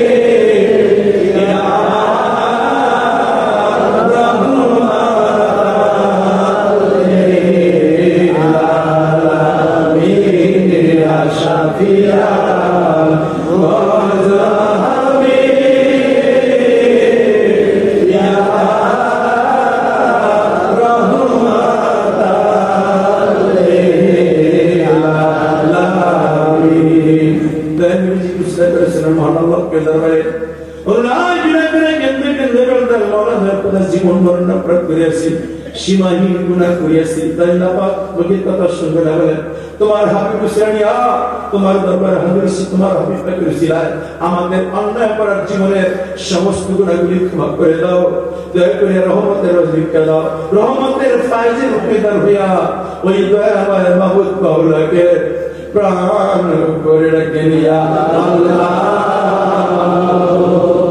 ইয়া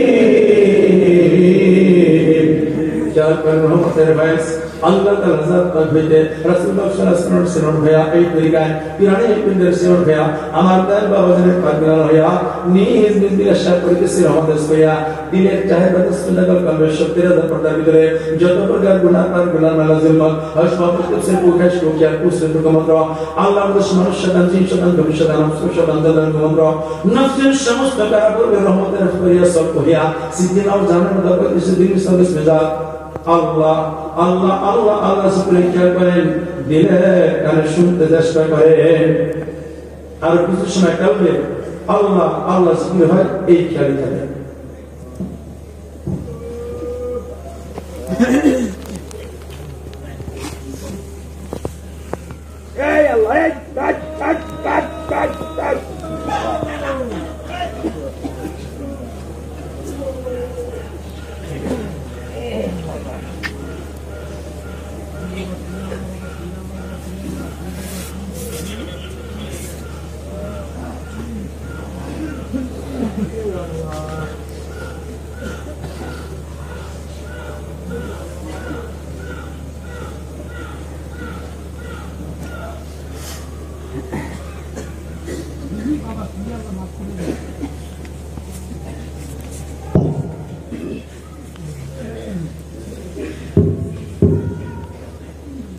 الصلاة والسلام عليك يا رسول الله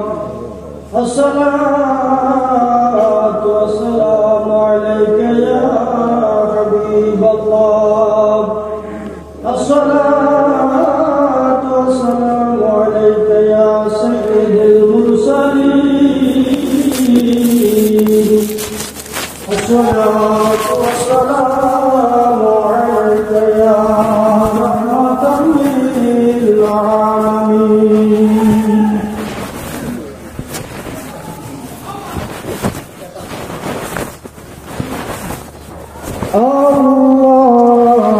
الله أكبر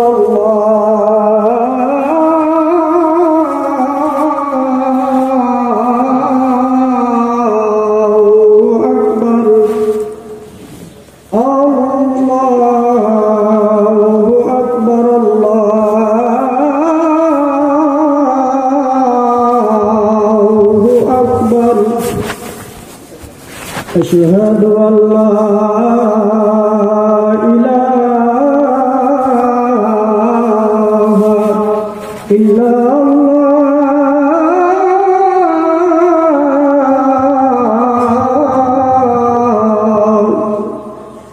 أشهد أن لا إله إلا الله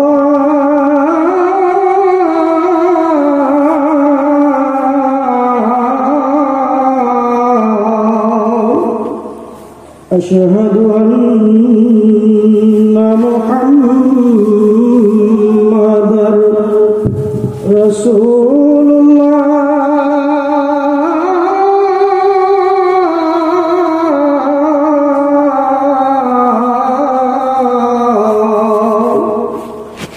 أشهد أن محمدًا رسول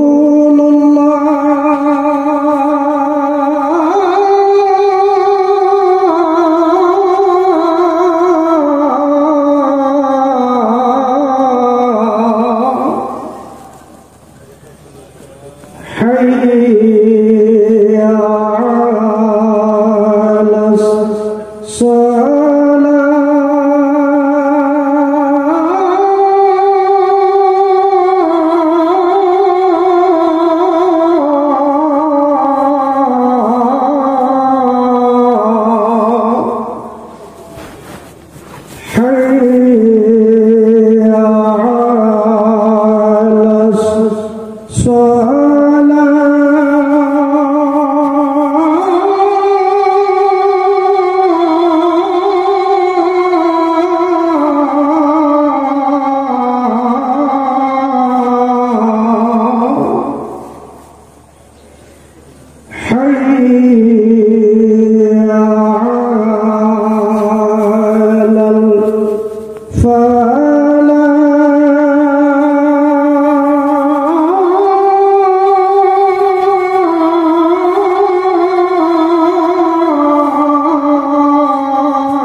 আশিক ও জাকের ভাইরা সকলেই কেবলামুখী হয়ে নামাজের জন্য কাতার করে দাঁড়ান।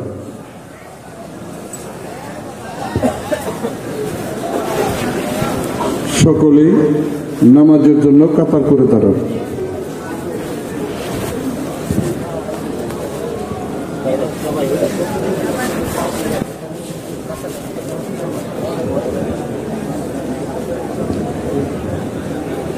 জবান বন্ধ, খেয়াল কালবে ডুবাইয়া সকলেই নামাজের জন্য কাতার করে দাঁড়ান।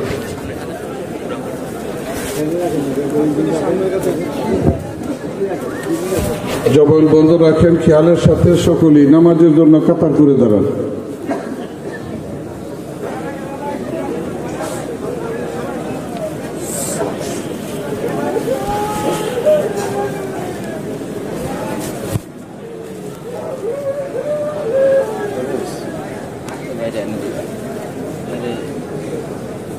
সকলেই জানি ভেবে তাকে কাতার করে দাঁড়ান, খেয়ালের সাথে কাতার করে দাঁড়ান।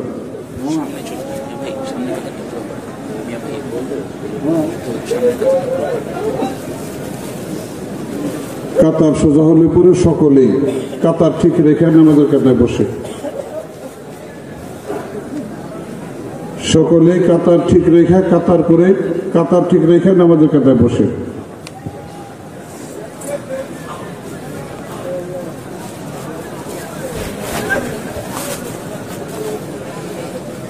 জামাতের আওতায় যে সমস্ত আনসার বেড়ে ডিউটিতে আছেন, আপনারা আপনাদের ডিউটি নিয়ম মাফিক পালন করবেন।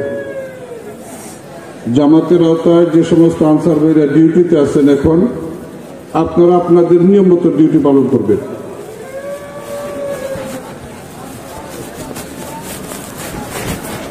সবাই বসে, কাতার সোজা হইলে পরে সবাই বসে।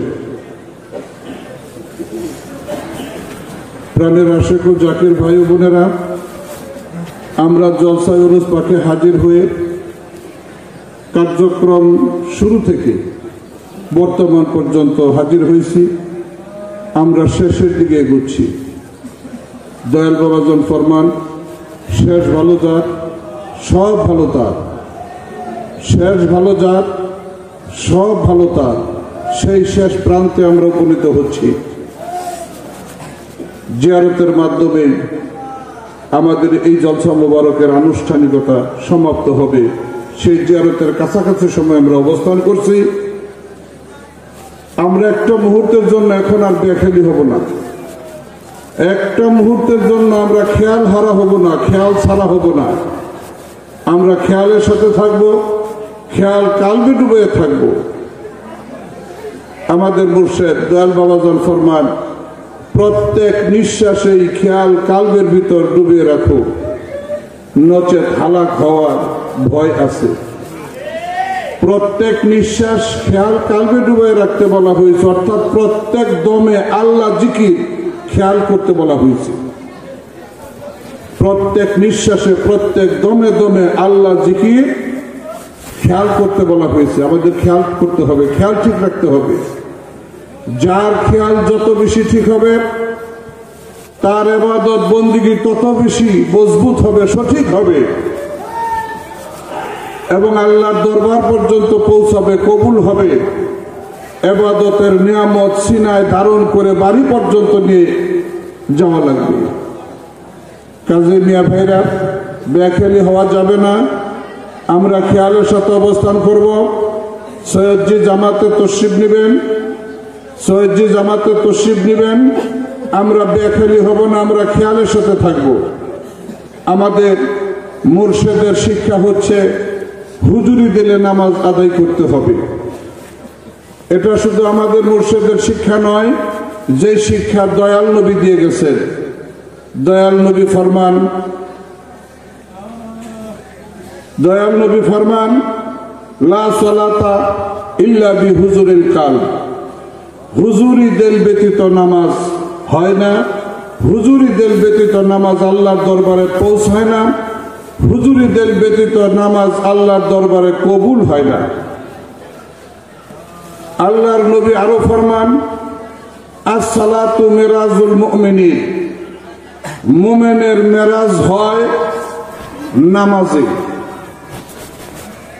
কাজেই নিয়ে ভাইয়ের আমার, নামাজে মেরাজ হাসিল করতে হলে নামাজে হুজুরি অর্জন করতে হবে। আর নামাজে হুজুরি অর্জন করতে হলে মুর্দা দিলকে জিন্দা বানাবার জন্য প্রত্যেক দমে নিঃশ্বাসে খেয়াল কালবে ডুবাইতে হবে। যেই কলবে আল্লাহর জিকির আছে ওই কলব হলো জিন্দা, যেই কলবে আল্লাহর জিকির নাই ওই কলব হলো মুর্দা।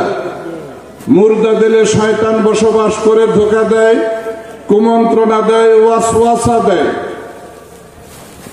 আর জিন্দা দিলে আল্লাহ আল্লাহ আল্লাহ জিকির জারি হয়। প্রাণের আশেক ও জাকের ভাই ও বোনেরা, এই জন্য আমাদের মুর্শিদ আমাদেরকে শিক্ষা দেন, দিল জিন্দা বানাইতে হবে। আর দিল জিন্দা হলো যেই দিলে জিকির আছে ওই দিল হলো জিন্দা। জিন্দা দিলওয়ালা ব্যক্তি যখন নামাজে দাঁড়ায়, কলবে খেয়াল করার সাথে সাথে তার নামাজে হুজুরি তৈরি হয়। মিয়া ভাইয়ের আমার, আমি আগেও বলেছি, এখনো বলবো, নামাজে হুজুরি কি? নামাজে হুজুরি হচ্ছে ভিডিও অডিও কলের মতো। মোবাইলে আমরা কথা বলি না, অডিও কল, দেখা যায় না, শোনা যায়, কথা বলা যায়। এটা হলো নামাজে হুজুরি। আর নামাজে মেরাজ হলো ভিডিও কল। ওই যোগ্যতা অর্জন করে বান্দা যখন যায় নামাজে সেজদা দেয়, আল্লাহু আকবার বলে যখন আল্লাহকে ডাক দেয়, হুজুরি দিলওয়ালা ব্যক্তি, নামাজে মেরাজওয়ালা ব্যক্তি ডাক দেওয়ার সাথে সাথে আল্লাহ তার ওই বান্দার সামনে কুদরতি কদম হাজির করে দেয়। আর বান্দা ওই কুদরতি কদমে সেজদা দেয়, ওটাই হয় মেরাজ। ওখানে দেখা সাক্ষাৎ সবটাই হয়। চূড়ান্ত পর্যায়ের নামাজ, নামাজে মেরাজ। এই শিক্ষা একমাত্র এই পৃথিবীতে নবী রাসূলগণ দিয়ে গেছেন। সেখান থেকে শুরু করে আমাদের নবী নবী মুহাম্মদুর রাসূলুল্লাহ সাল্লাল্লাহু আলাইহি ওয়াসাল্লাম সেই যাযাবর জাতিকে ট্রেনিং, প্রশিক্ষণ ও তালিমের মাধ্যমে আল্লাহর আরশ পর্যন্ত পৌঁছে দিয়েছিলেন, নামাজে মেরাজ পর্যন্ত তাদের পৌঁছে দিয়েছিলেন। আমাদের নবীর মাধ্যমে যখন রেসালতের দরজা বন্ধ হয়ে গেল, আনা খাতামুন নবী লা নবী আবাদি, আমি হলাম শেষ নবী, আমার পরে আর কোনো নবী আসবে না, আর কোনো নবী থাকবে না। এই নবুয়তের দরজা যখন বন্ধ হয়ে গেল, ঠিক তখন থেকেই শুরু হলো বেলায়েত। এই বেলায়েতের যুগে সিনা বসিনা যে ট্রেনিং, সিনা বসিনা যে শিক্ষা, সিনা বসিনা যে প্রশিক্ষণ, আত্মা শুদ্ধ দিল জিন্দা নামাজে হুজুরির প্রশিক্ষণ, সিনা বসিনা অদ্যাবধি চলে আসছে এবং কিয়ামত পর্যন্ত এই ট্রেনিং, এই প্রশিক্ষণ চলতে থাকবে, যেই মাধ্যমে বান্দা এই ধুলির ধরা থেকে আল্লাহর আরশাজি পর্যন্ত পৌঁছতে পারে, আল্লাহ পর্যন্ত পৌঁছতে পারে। আল্লাহর নবী মেরাজে গিয়েছিলেন বুরাকে চড়ে, আল্লাহর নবী মেরাজে গিয়েছিলেন রফরফে চড়ে। একটা সময় পর্যন্ত, একটা সীমানা পর্যন্ত জিব্রাইল আল্লাহর নবীর সঙ্গী ছিলেন, ওইখান পর্যন্ত গিয়েছেন। এরপরে বলছেন আর এক চুল পরিমাণ সামনে আগাবার সাধ্য আমার নাই, সামর্থ্য আমার নাই, হে নবী আপনাকে একাই যেতে হবে। আল্লাহর নবী রওনা হলেন, মানবীয় কারণে চিন্তা করলেন এতক্ষণ জিব্রাইল সাথে ছিল, যত সমস্যা বা কিছু হয়েছে আমি জিব্রাইলের মাধ্যমে জানতে পেরেছি, জিব্রাইল নাই, এখন আমি একা চলছি। এই চিন্তা করতেছে, আর এমন সময় দেখে অনুভব করে আল্লাহর নবী সামনে যেন কার পায়ের শব্দ পাওয়া যায়, আবু বকর না হয় বেলালের পদধ্বনি শোনা যায়। আল্লাহর নবী জানতে চাইলেন, আমি আল্লাহর দেওয়া বাহনে চড়ে, বোরাকে চড়ে, রফরফে চড়ে আসমানে হাজির হয়েছি, আরশে আজিম পর্যন্ত পৌঁছে গেছি। হে আমার সঙ্গী, তোমার আওয়াজ, পায়ের আওয়াজ, শব্দ শোনা যায়, তুমি কেমন করে আরশে আজিম পর্যন্ত পৌঁছলে? তখন আওয়াজ হলো, জিসমে খা কাজ এশক বড় আফলা কোশত, जिसमें खाए कज एशको बर अफला कोशत खुदर सामद चाला कोशत। आवाज হয়ে গেল, ইয়া রাসূলুল্লাহ, ইয়া হাবিবাল্লাহ, আপনি আল্লাহর দেওয়া বাহন বুরাকে চড়ে, রফরফে চড়ে আরশে আজিমে চলে আসছেন, আর আমি আমার মাটির দেহ, আমার নবীর মহব্বতের বুরাকে চড়ে আরশে আজিমে পৌঁছে গেছি। আল্লাহর দেওয়া বাহনে চড়ে আল্লাহর নবী মেরাজে গেলেন, আর আল্লাহর নবীর আশেক সাহাবী আল্লাহর নবীর ইশক মোহব্বতের বাহনে চড়ে জিসমে খাকাজ মাটির দেহ নিয়ে আরশে আজিম পর্যন্ত পৌঁছে গেছে। আমার মেয়ে ভাইরা, সেই শিক্ষা আল্লাহর নবী দিয়ে গেছেন, এই শিক্ষা আল্লাহর ওলিগণ দিচ্ছেন। বর্তমান পর্যন্ত এই শিক্ষা চলছে, কিয়ামত পর্যন্ত এই শিক্ষা, তাসাউফের শিক্ষা, মারিফাতের শিক্ষা, এটা সিনা বসিনা চলতেই থাকবে, যেই শিক্ষার মাধ্যমে মাটির দেহ আরশে আজিম পর্যন্ত পৌঁছতে পারে। আমরা নামাজের জন্য হাজির, রেডি হয়েছি, তৈরি হয়েছি, সৈয়দি তশরিফ নিলেই হুকুম হওয়ার সাথে সাথে আমরা নামাজ আদায় করব। হতে পারে আমার আপনার কারো জন্য হয়তো আজকের এই জামাত জীবনের শেষ জামাত হতে পারে। গত বছর হয়তো এমন অনেক ভাই ছিলেন যেই জলসায় ওরস পাকে হাজির ছিলেন, আজকে হয়তো তারা দুনিয়ার জমিন থেকে বিদায় হয়ে গেছেন, তারা হয়তো আজকে জাহেরাতে আসতে পারেন নাই। না জানি আমার আপনার এরকম অবস্থা হয়ে যায়, আবার আগামী বছর জলসায় ওরস পাকে হাজির হতে পারবো কি পারবো না। আল্লাহ দয়া করে এই জলসা পাকে আমাদেরকে আনছেন, আমরা যেন আজিজের মাধ্যমে, আমরা যেন কাকুতি মিনতির মাধ্যমে, চোখের পানির বিনিময়ে আমরা যেন এই জলসা মুবারকের নিয়ামত পরিপূর্ণভাবে সিনায় ধারণ করে বাড়ি পর্যন্ত পৌঁছতে পারি। আমার আপনার চোখে পানি আসতে চায় না, কারণ মরমর পাথরের চাইতেও কঠিন হয়ে গেছে আমার আপনার অন্তর। অথচ আমার আল্লাহ সবচেয়ে বেশি পছন্দ করেন বান্দা চোখের পানি। এই জন্য আল্লাহ কোরআনে পাকের মধ্যে ঘোষণা করেন, ফালিয়াদহাকু কালিলাও ওয়া ইয়াবকু কাসীরা। বান্দা বেশি বেশি করে কাঁদো, কম কম হাসো, কম কম হাসো, বেশি বেশি করে কাঁদো। কাঁদলে গুনাহ মাফ হয়, কাঁদলে সিনা সাফ হয়, কাঁদলে মাওলা রাজি হয়, কাঁদলে জাহান্নামের আগুন হারাম হয়ে যায়। আমার দয়াল নবী তাই হাদিসে ঘোষণা করেছেন, মা মিন আবদে মুমিনে ইয়াখরুজু মিন আইনাইহি দুমুউন ওয়া ইন কানা মিসলা রাসুজ জুবার। আমার দয়াল নবী বলেন, যদি আল্লাহ আল্লাহ রাসূলের মহব্বত অথবা ভয়তে কারো চোখের কোনা দিয়া মাছির মাথা পরিমাণ এক ফোঁটা এক বিন্দু চোখের পানি বের হতে দেরি হয়, আল্লাহ ওই বান্দার জিন্দেগির গুনাহ ক্ষমা করতে দেরি হয় না। এই চোখের পানির দাম আল্লাহর দরবারে এত বেশি। আমার আপনার মুর্শিদ দয়াল বাবা জান বলে গেছেন, মুরিদ যদি সূর্য ওঠার দেশে থাকে আর পীর যদি সূর্য ডুবার দেশে থাকে, যদি মহব্বতের কানেকশন থাকে, তাহলে সেই কানেকশনের মাধ্যমে এই নিয়ামত অর্জন করা যায়।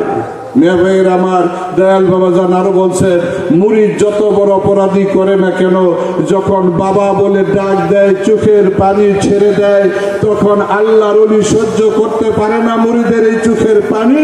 আল্লাহর দরবারে তার গুনাহ মাফের জন্য দরখাস্ত আর ফরিয়াদ দিয়ে রুহানিয়াত ওই মুরিদ সন্তানকে বুকে তুলে নেয়, কোলে তুলে নেয়।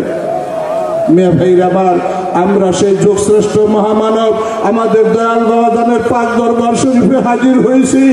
আমরা যদি আল্লাহ আল্লাহ রসুলের মহব্বতে তথা আপন মুর্শিদের মহব্বতে এক ফোঁটা চোখের পানি নজরানা হিসেবে চিহ্ন রেখে যেতে পারি, আমার আপনার সিনাই গুনাহ সাফ হয়ে যাবে, সিনাই গুনাহ পাক হয়ে যাবে, আমার আপনার দিল পবিত্র হবে, আমার আপনার দিল জিন্দা হবে, আমার আপনার নামাজে হুজুরি হবে, নামাজে মেরাজ হবে।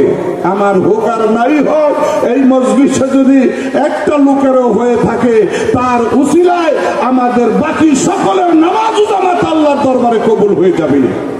আর ওই জামাতে যদি স্বয়ং আল্লাহর ওলি জাহেরাতে হাজির থাকেন, রুহানিয়াতে হাজির থাকেন, আল্লাহ তার ওই ওলির খাতিরে, আল্লাহ তার ওই বন্ধুর খাতিরে, আল্লাহ তার মাহবুবের খাতিরে ওই সমস্ত জামাতের আল্লাহ দরবারে কবুল হয়ে যায়, পুরা জামাত আল্লাহর দরবারে কবুল হয়ে যায়, সকলের নামাজ কবুল হয়ে যায়। এজন্যই তো আমরা ছুটে আসি, বাড়ি ঘর, ছেলে মেয়ে, স্ত্রী পুত্র পরিবার পরিজন দুনিয়াকে পিছনে ফেলে আল্লাহকে সামনে পাওয়ার জন্য মুর্শিদের কদমে হাজির হই। আমরা বিশ্বাস করি আমাদের মুর্শিদ আল্লাহর ওলি। আমরা যদি এক ওয়াক্ত নামাজ আল্লাহর ওলির সাথে আদায় করতে পারি, জীবনের কিছু কবুল হোক আর না হোক, জীবনের কোন আমল কবুল হোক আর না হোক, আল্লাহর আদালতে যেদিন হাজির হয়ে যাবে সেদিন বলতে পারবো, আল্লাহ তোমার ওলির সাথে সঙ্গী হইয়া তোমার কুদরতি কদমের সেজদা দেওয়ার জন্য চেষ্টা করেছিলাম, পারি নাই, তোমার ওলির খাতিরে আজকে মাফ করে দাও। কাহার থেকে যখন আল্লাহ গাফুরুর রাহিম হবেন, এমনি করে করে ছোট্ট ছোট্ট উসিলাকে অবলম্বন করে আল্লাহ তার বান্দাদেরকে মাফ করতেই থাকবে। মেয়ের আমার, আমরা আজকে সে আল্লাহর ওলির দরবারে মুর্শিদের কদমে হাজির হয়েছি। সকলে খেয়াল কালবে ডুবাই রাখবো, মুর্শিদের ওই কদম মোবারক দিলের হাত দিয়ে জড়ায় ধরে 2 ফোঁটা চোখের পানি নজরানা পেশ করার চেষ্টা করব। নামাজে দাঁড়িয়ে আল্লাহর কুদরতি কদমে 2 ফোঁটা চোখের পানি নজরানা দিয়ে নামাজ আদায় করার জন্য চেষ্টা করব। এই জন্য কেউ বেখালি হবেন না, কেউ বাড়ি ঘরে চিন্তা করবেন না, যাওয়ার চিন্তা করবেন না।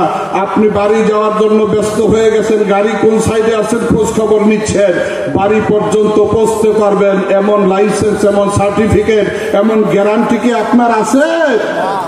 একটা দম নিয়েছি, আরেকটা দম নিতে পারবো কিনা এই গ্যারান্টি আমার আপনার নাই। যতক্ষণ আল্লাহর ওলির দরবার আছি, যতক্ষণ আল্লাহর ওলির দরবার আছি, আমরা ফায়েজ বরকত রহমত ও নিয়ামতের সাগরে হাবুডুবু খাচ্ছি। তাই এক মুহূর্তের জন্য বেখালি হওয়া যাবে না। আমরা খেয়াল কালবে ডুবে রাখবো, আমরা আজিজি করব, কাকুতি মিনতি করব, চোখের পানি নজরানা মুর্শিদের কদমে দেব, চোখের পানি নজরানা রাসূলের দরবারে দেওয়ার চেষ্টা করব, চোখের পানি আমার মহান আল্লাহ পাকের কুদরতি কদমে দেওয়ার চেষ্টা করব। আল্লাহ তার ওলির খাতিরে চোখের পানির বিনিময়ে আমাদেরকে পুত পবিত্র করে, আমাদের অন্তর আত্মাকে ফায়েজে পরিপূর্ণ করে, নিয়ামতে পরিপূর্ণ করে আমাদেরকে বিদায় দিবেন। আমরা সেই নিয়ামত নিয়ে বাড়ি যাব। বাড়ি গিয়ে আমরা ভুলে যাব না বাড়ি গিয়ে আমরা ভুলে যাব না আপন মুর্শিদকে, আমরা বাড়ি গিয়ে ভুলে যাব না আপন মুর্শিদের হুকুম আহকামকে। মিয়া ভাইয়ের আমার, বাড়ি গিয়েও আমরা মুর্শিদের হুকুম আহকামের তাবেদারি করব, হুকুম মানার চেষ্টা করব। আমরা নামাজ থেকে গাফেল হব না, নামাজ পড়তেই হবে, নামাজ বাদ দেওয়ার কোনো সুযোগ নাই। শরীয়তেও নাই, তরিকতেও নাই, মারেফতেও নাই। তবে শরীয়তে, তরিকতে, মারেফতে নামাজের বিভিন্নতা আছে, বিভিন্নতা আছে, হালাত আছে, অবস্থা আছে, কিন্তু পড়তেই হবে। আল্লাহর নবী নামাজ পড়ছেন কিনা, দয়াল বাবাজান নামাজ পড়ছেন কিনা, আমাদের দয়াল সৈয়দজি নামাজ পড়েন কিনা? দয়াল নবীর কি নামাজের দরকার ছিল? নামাজ পড়ে আল্লাহর সাথে যোগাযোগের জন্য। দয়াল নবীর যোগাযোগ আল্লাহর সাথে ছিল কি ছিল না? তারপরও নামাজ পড়ছেন তালিমুল উম্মত, উম্মতকে শিক্ষা দেওয়ার জন্য। এইভাবে আল্লাহকে পাওয়ার জন্য সাধনা করতে হয়।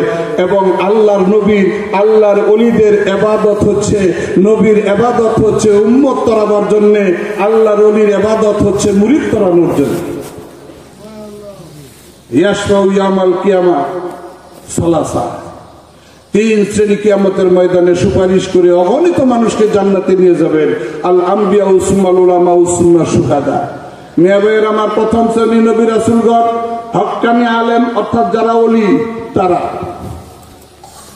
এবং শহীদগণ অগণিত মানুষকে সুপারিশ করে জান্নাতে নিয়ে যাবে। মিয়া ভাইয়ের আমার, সেই সুপারিশের পথ আমাকেই তৈরি করতে হবে, সেই সুপারিশের পথে আমাকেই হাঁটতে হবে। মুর্শিদের কোনো হুকুম অমান্য করা যাবে না। আমরা ওয়াদা করেছি তরিকা গ্রহণ করার সময় আমরা নামাজ পড়ব, শরীয়ত সম্মত জীবন যাপন করব, তরিকতের কাজ জোর দিয়ে করব, এবং শরীয়ত বিরোধী কোনো কাজ করব না। আমরা চুরি করব না, ডাকাতি করব না, মিথ্যা কথা বলবো না, সুদ খাবো না, ঘুষ খাবো না, পরনিন্দা পরচর্চা করব না। এইগুলি ওয়াদা করে আমরা তরিকা গ্রহণ করছি। এখন এইগুলা আমাদের পালন করার দরকার আছে না নাই?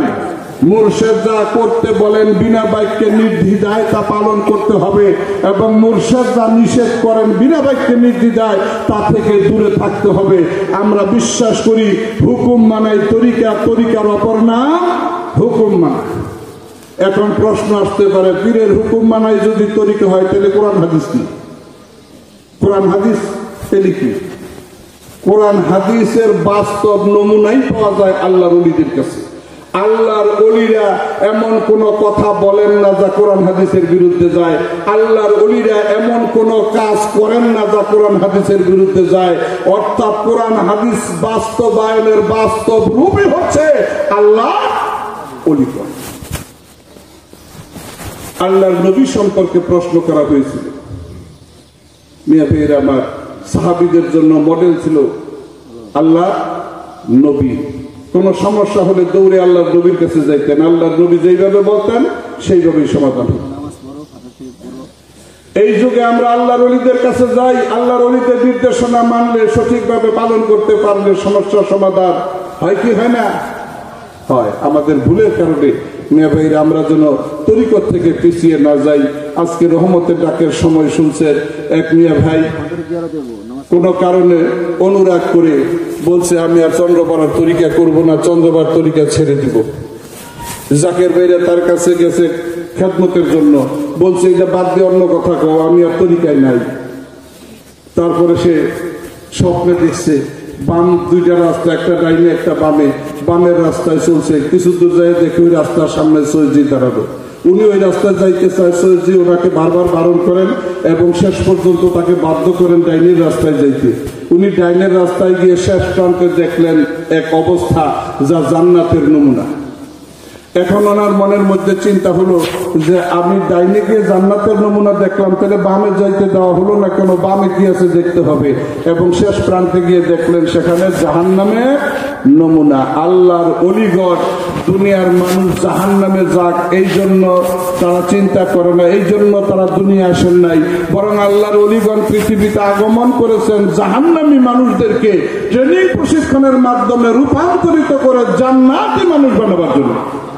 যেমন আল্লাহর নবী সেই আইয়ামের জাহেলিয়া যুগের সেই বর্বর জাতি উপজাতি তাদেরকে ইসলামের ট্রেনিং এবং প্রশিক্ষণ দিয়ে জান্নাতের উপযোগী করেছিলেন এবং অনেকেই দুনিয়ার জমিনে থাকা অবস্থায় জান্নাতের সার্টিফিকেট পেয়েছিলেন, যাদেরকে আমরা এইভাবে জানি আশারায়ে মুবাশশিরা। যেই 10 জন দুনিয়ায় জিন্দা থাকতেই জান্নাতের খবর সুসংবাদ পেয়েছিলেন। এই 10 জনই শুধু নয়, আরো বিভিন্ন ভাবে বিভিন্ন সময় আল্লাহ রসুল অনেককেই জান্নাতের শুভ সংবাদ দিয়েছেন। এই 10 জন সবচাইতে বেশি মশহুর এবং পরিচিত হয়েছে এই জন্য যে আল্লাহর নবী কোন মজলিসে এই 10 জনের নাম একসাথে একত্রে আলোচনা করে উল্লেখ করেছিলেন। এই জন্য এই 10 জন প্রসিদ্ধ হয়ে গেছে। এই 10 জন ছাড়াও আরো অনেকেই জান্নাতের শুভ সংবাদ প্রাপ্ত জিন্দা অবস্থায় হয়েছে। মিয়া ভাইরা, আমরা যদি আল্লাহর ওলিদেরকে ওইভাবে অনুসরণ করতে পারি, আশারায়ে মুবাশশিরা যেভাবে অনুসরণ করছেন, তাহলে আমরা ওই নিয়ামতের ভাগীদার হইতে পারি কি পারি না? হযরত আবু বকর রাদিয়াল্লাহু তাআলা আল্লাহর নবীর দরবার থেকে বিদায় নিয়ে রওনা হন বাড়ির দিকে। কিছু দূর যাওয়ার পরে আবার চলে আসে, কিছুক্ষণ অপেক্ষা করেন, অবস্থান করেন, আবার বিদায় নিয়ে চলে যান, আবার ফেরত আসেন, আবার কিছুক্ষণ অপেক্ষা করেন, আবার বিদায় নিয়ে চলে যান। কয়েকবার এইরকম করার পরে আল্লাহর নবী জানতে চাইলেন, হে আবু বকর, আপনি বারবার আসতেছেন, বিদায় নিচ্ছেন, বাড়ি রওনা হচ্ছেন, আবার কিছু দূর যাওয়ার পরে ফিরে আসছেন, এরকম করতেছেন কেন? হযরত আবু বকর রাদিয়াল্লাহু তাআলা আনহু বলেন, ইয়া রাসূলুল্লাহ, ইয়া হাবিবাল্লাহ, আমি যখন আপনার থেকে বিদায় নিয়ে বাড়ির পথে রওনা হয়ে যাই, কিছু দূর যাওয়ার পরে আমার মনে হয়ে যায় আমি আবু বকর যদি আজকে রাত্রে মৃত্যুবরণ করি, মরে যাই, আমি তো আর আমার দয়াল নবীর চেহারা মুবারক দেখতে পারবো না। এই কথা যখন মনে হয়ে যায়, আমি ফিরে আসি এই নূরে জামাল চেহারা মুবারক দেখার জন্য।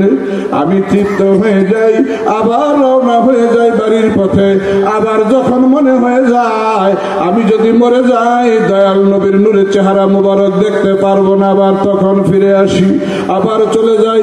আবার যখন ওই কথা মনে হয়ে যায়, আমি আবার আপনার চেহারা মুবারক দেখার জন্য আপনার কাছে ফিরে আসি। মেয়ের আমার এমনি করে আল্লাহর নবীকে ভালোবাসছেন, এমন করে আল্লাহর নবীর চেহারা মুবারক দেখার জন্য আল্লাহর নবীর সাহাবীরা পাগল ছিলেন, ব্যতিব্যস্ত ছিলেন। সব সময় তারা নবীর চেহারা মুবারক দেখার জন্য একদল সাহাবী পাগল ছিলেন, যারা মসজিদে নববীর বারান্দায় অবস্থান করতেন, যাদের পরিচয় হলো আসহাবে সুফফা। 3 দিন 7 দিন পর্যন্ত না হারি হয়ে মসজিদে নববীর বারান্দায় আসহাবে সুফফারা অবস্থান করতেন। সামনে খানা দেওয়া হলেও 3 দিন 7 দিনের অনাহারি থাকা সত্ত্বেও তাদের সামনে খানা আসছে, তারা খানার দিকে তাকায় না। 3 দিনের অনাহারি সাহাবী আসহাবে সুফফারা খানার দিকে তাকায় না, আমার দয়াল নবীর চেহারা মুবারকের দিকে তাকাইয়া থাকে। যেই নবীর চেহারা দেখলে সাহাবীরা 3 দিনের ক্ষুধার যন্ত্রণা ভুলে যাইতেন। আমার সেই ঘটনা 1400 বছর পরে চন্দ্রকোনা জমিনে দেখা চেহারা মুবারক দেখার সাথে সাথে যাদের ক্ষুধার যন্ত্রণা ভুলে যেত, দুনিয়ার কষ্টের কথা ভুলে যাইত, দুনিয়া ভুলে তারা আমার দয়াল বাবার চেহারা মুবারকের দিকে মোহব্বতের নজরে তাকিয়ে চোখের পানি ছেড়ে দিয়ে কাঁদতো। এই চেহারার তো দাম, সেই চেহারার দিকে মহব্বতের নজরে তাকাইলে জীবনের গুনাহ মাফ হয়ে যায়। যে চেহারা মুবারকের দিকে তাকাইলে আল্লাহ আল্লাহ রাসূল রাজি আর খুশি হয়ে যায়। আমরা বড় ভাগ্যবান, আমাদের বড় বড় নসিব। একজন নয়, 2 জন মহামানব চন্দ্রকোনার দরবারে আমরা পেয়েছি। ভাইরা, এই অমূল্য ধান পায়াও যেন আমরা নিঃস্ব না হয়ে যাই, আমরা যেন হৃদয়ে ধারণ করতে পারি, বুকে ধরে রাখতে পারি, আল্লাহর কাছে দয়া ভিক্ষা চাই। সকলেই কাতার করে দাঁড়ান, ভাইরা, সকলেই কাতার করে দাঁড়ান, সুন্নত পড়েন, সকলেই কাতার করে দাঁড়ান, সুন্নত পড়েন। সবাই ক্যাবলামুখী হন।